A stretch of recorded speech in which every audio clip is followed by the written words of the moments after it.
Direto da Sociedade Catarinense de Pediatria, SCPcast, a voz da pediatria em Santa Catarina. Para o profissional que não para no tempo, um encontro de conhecimento, ética e prática que transforma com um aval científico e dá suporte ao seu dia a dia. Bem-vindo ao SCPcast.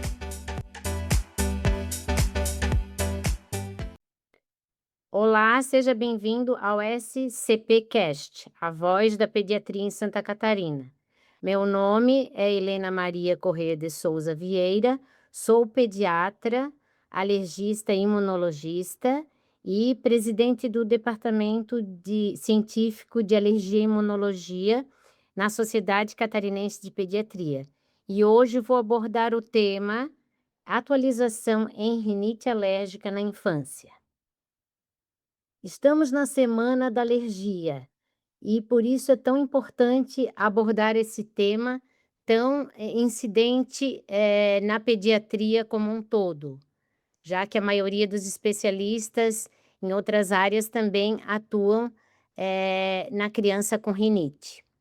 As novas diretrizes da rinite alérgica representam um marco relevante no manejo atualizado e integrado dos vários tipos de rinite, e visa unificar abordagens baseadas em evidências para melhorar o diagnóstico e o tratamento dessa condição, tão comum e tantas vezes subestimado.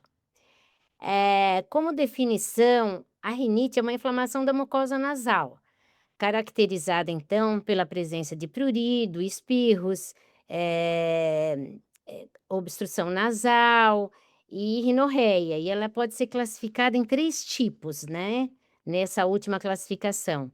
Existe a rinite alérgica, que pode ser sistêmica, local ou mista, a rinite infecciosa, onde os vírus, bactérias e fungos incidem na mucosa inflamada, e a rinite não alérgica, que é aquela rinite causada por vários fatores, dentre eles, induzida por drogas, hormonal, gestacional, induzida por alimentos, a rinite do idoso e muitas outras. A rinite alérgica, que é a que vamos falar hoje aqui, que é o que mais incide na pediatria, e é praticamente o que a maioria das crianças vem para ser atendidas, é uma reação de hipersensibilidade do tipo 1, mediada por IgE, quando a mucosa nasal é exposta aos alérgenos em indivíduos sensibilizados. Ela pode ser subdividida em intermitente, quando ocorre 4 dias em uma semana e 4 semanas ao ano, ou persistente, quando ocorre em mais do que 4 semanas durante um ano. Para fazermos o diagnóstico, usaríamos então testes para o diagnóstico dessa doença tão incidente. Quando os testes são negativos, a rinite muitas vezes, o quadro clínico bem característico é classificado como rinite local, onde o teste alérgico é negativo. Mesmo assim, a criança apresenta todo o quadro clínico de uma rinite alérgica. Nesse momento, então, seria importante fazermos uma provocação, que é o teste confirmatório para uma rinite local. Quando ela é considerada mista, é quando, além dos fatores desencadeantes, que são os alérgenos, pode existir outras vias neurogênicas, cujos gatilhos podem ser inespecíficos, como mudança de temperatura, fumaça de cigarro, perfumes, produto de limpeza e outros, que são fatores que também desencadeiam o quadro da rinite. A prevalência no Brasil, após a consagração do ISAC, que foi um estudo internacional, que começou a ser realizado em 1990, aponta uma prevalência de 12,8% nas crianças entre 6 a 7 anos e nos adolescentes 18%. Mostrando que no nosso país temos uma variedade muito grande devido ao clima tão prevalente em todo o país, chegando a ponto que no Rio Grande do Sul essa prevalência sobe para 48,9%. Estudos em lactentes são escassos nos primeiros anos de vida, não é uma tarefa fácil, uma vez que a criança, nos primeiros anos de vida, apresenta infecções virais que são muito incidentes, e a correlação com a genética e o quadro clínico, muitas vezes característico, é que faz o diagnóstico, mais difícil de ser feito por exames laboratoriais. Existem fatores de risco para rinite e fatores protetores. Os fatores de risco, o mais importante são os genéticos, é aquele a história familiar, onde o pai ou a mãe, já apresentam um quadro de rinite ou quando ambos apresentam um quadro de rinite, aí 100% a criança vai ser, portadora dessa sensibilidade. A exposição aos aeroalérgenos, que seriam os ácaros, os pólens, em região, onde a polinização é muito evidente, a gente tem as épocas de sazonalidade. A exposição também a pelo de animais, a poeira doméstica, a fungos e, também a fumaça de cigarros, poluentes ambientais e os fatores socioeconômicos, são fatores bastante importantes. Quais são os fatores protetores que mais incidem sobre essa condição alérgica? É o aleitamento materno, que, traz grande benefícios e muitas vezes não tem como comprovar, mas a gente sabe que eles são protetores. A exposição a animais domésticos na infância, que muitos estudos mostram que existe alguns fatores, quando a criança é precocemente exposta aos animais, existe uma prevenção maior no futuro delas. A biodiversidade é a história da higiene, teoria da higiene, né, que desde 89 muitos estudos vêm sendo feitos nesse sentido. E, a vitamina D, que tem, assim, uma importante papel na imunidade inata, trazendo também benefícios, para essas crianças que são portadoras de, rinite alérgica. O termo rinite na faixa etária pediátrica apresenta algumas particularidades que fazem com que os aspectos infecciosos se destaquem, sendo as infecções virais as causas mais comuns dos sintomas nasais nos primeiros 2 anos de vida, pela maior imaturidade imunológica e o maior contato das crianças aos vírus nas creches e escolas. Então fica difícil muitas vezes nessa primeira etapa da vida a gente chegar à conclusão se realmente é uma rinite alérgica ou se a criança está apresentando um quadro repetitivo de infecções virais que se manifestam tal qual uma rinite alérgica. Os sintomas de obstrução nasal na infância podem ser decorrentes de diferentes diagnósticos, incluindo alterações anatômicas, hipertrofia de adenoides, discinesias celulares, de ciliares, e a presença também de pólipos, a doença do diagnóstico da fibrose cística e até mesmo obstruções frequentes na criança, fazendo com que ela tenha uma respiração totalmente bucal. Se levarmos em conta, por exemplo, a propagação, a progressão da marcha do atópico, a sensibilização alérgica ela vai se modificando no decorrer da vida. E a cada nova idade, existe a frequência maior de prevalência da rinite alérgica, chegando ao ponto mais alto na adolescência. Existe um estudo de coorte da Alemanha que trouxe evidências que a sensibilização por pelo menos 2 anos seguidos aos aeroalérgenos, especialmente aos pólens, aumenta a prevalência de novos casos de rinite alérgica na criança até os 12 anos. Os sintomas típicos, que são o espirro, a secreção anterior e posterior, a obstrução, o prurido nasal, se tornam mais frequentes com a idade e podem estar associadas, então, à criança que tem pigarro, tosse, respirador bucal, prurido ocular, escurecimento infraorbitários, a face alongada pelo fato de estar respirando pela boca, né? A maloclusão dentária, fazendo com que haja aquele palato arqueado, o sulco nasal transverso, além da presença de outros sinais e sintomas alérgicos, como dermatite atópica e asma.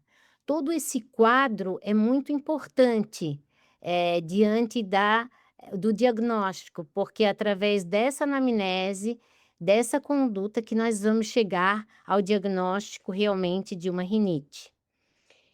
E ele é baseado então nessa história clínica. E ainda temos os exames complementares. Que exames seriam esses para que a gente possa fazer o diagnóstico? Seria a dosagem de IgE específica, em especial para os ácaros, para os animais domésticos, baratas, pólens. E raramente a alergia a alimentos causa exclusivamente uma rinite alérgica. A pesquisa de eosinófilos nasais, ela não é realizada de rotina, porque ela é difícil de ser feita. Outros endótipos de rinite, como a rinite idiopática e eosinofílica não alérgica, são menos comuns nas crianças, mas pode ser evidenciada em alguns casos. Por isso, é necessário uma anamnese e o exame clínico bem definido.